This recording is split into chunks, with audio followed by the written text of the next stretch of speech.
What's up, y'all? It's Mika, and because I have way too much time on my hands, I'm going to be doing a quick little lesson on lens selection today. Now, this is something that you don't really think that much about when you're making films, but it's actually quite important. So, as you guys can see, we have a few different clips over here that we have just recorded using a variety of different lenses, and we're kind of going to go over basically the main differences that I've been noticing so far. So we're going to start off with this first clip. This is a clip that was taken with a 24mm lens. Now, pay attention to this. Do you see this? There's a background. How close does he look to the background? Not very close. So the main difference here is that you can see all around the subject, the background is very detached from the subject, but also it's just like, look how far this tree is from him. His head is like twice the size of this, the length of this, like the width of this tree here. You can also just see like he's clearly very far away from this metal gate with the vines over here. It's just like, you can see a little bit of blur, and you can see kind of like how far away he is from this background, but it still does look kind of cinematic. This is going to change even more when we look at other lenses with different lengths. So this one over here, this is a, I believe, 33 or 35mm lens right here. Now look at the difference. Just like really quickly, look at how this tree over here is moving. And I mean, he is remaining basically taking up the same amount of space on the screen. Like, we are moving the tripod, but we are only moving it so that he remains the same.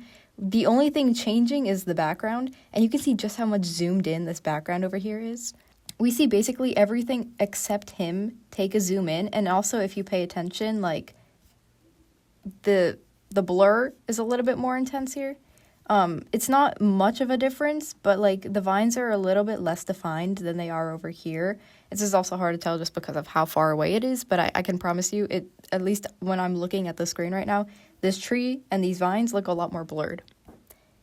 Now, I know this one for a fact is a 50mm lens, and is there much of a difference? Slightly, yeah. I mean, look at the tree moving, look at this tree over here. There is a difference. I mean, there is a big zoom. If you look at this window over here, there is a massive zoom. And again, he is taking up the exact same amount of space on this.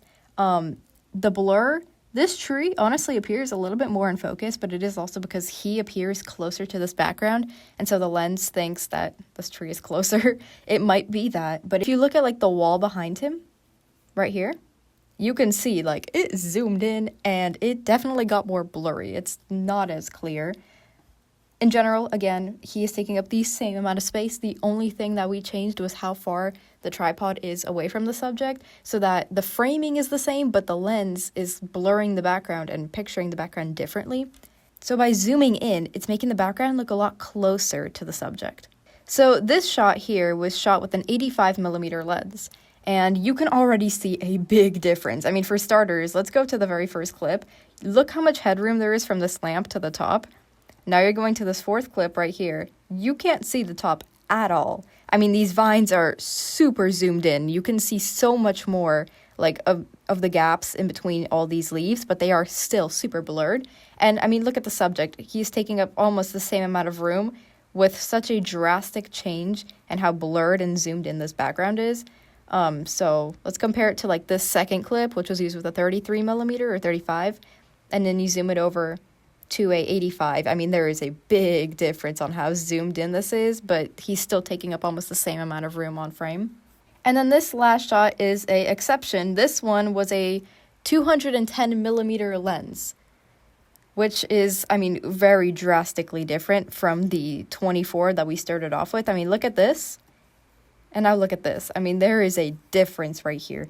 Let's start off with the very obvious, how extremely blurred everything is over here. I mean, he looks so much more cinematic with this kind of look. You also see a very clear line defining where his, like, shoulders end and where the background starts. I don't know if you pick that up as much as I do, but, like, this tends to blur a little bit more than something like this. I mean, you see it very clearly. It's just a straight cut, and it gives her a really cinematic look because when we as humans look around, that's how we see. When we look at an object that's much closer to a background, I mean, we can see exactly where it cuts and ends. So it adds for a more cinematic look, but also a more realistic look if that's where you're going for. Another thing you notice, of course, is how zoomed in the background is here. So take a look at this window really quickly. Look how massive it is. I mean, it's quite literally much bigger than his head. And you go to the first clip. I mean, I think it's actually this mirror, this window down here. Yes, it's this window right here. And keep in mind, we did not move the tripod up at all. Shooting this is just how much it's zooming in the background. So in this very first clip, we see the window take up literally almost no room. It's hidden behind him. And the subject is remaining the exact same on the frame, like composition-wise. No, not taking up any more room, not taking up any less room. So it's not a zooming in like you would do on a zoom lens, but it's really just like the lens and how much of the background it's able to blur, how much of the background it's able to zoom in. But in general, that is the main difference. Really quickly, I want to go over, look how big this difference is. So we're going to start off with this first clip, right? And I'm going to drag this little thing in Premiere back and forth, and I want you to notice how much this background changes. I mean, look at that. We're going to go to the end too. And there's, again, he is basically taking up the same amount of room. The only thing moving is the tripod, and we're changing the lenses. Look how much this background is being zoomed in, and how much more cinematic it gets the further you get away.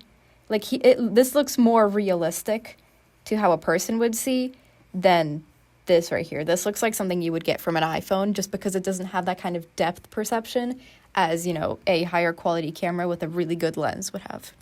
Anyway, that's it. I don't really know why I decided to turn this into a lesson, but quite frankly, I have too much time and I don't know what to do with it. So I hope you enjoyed this, and I hope this was educational in the slightest. Thank you. Bye.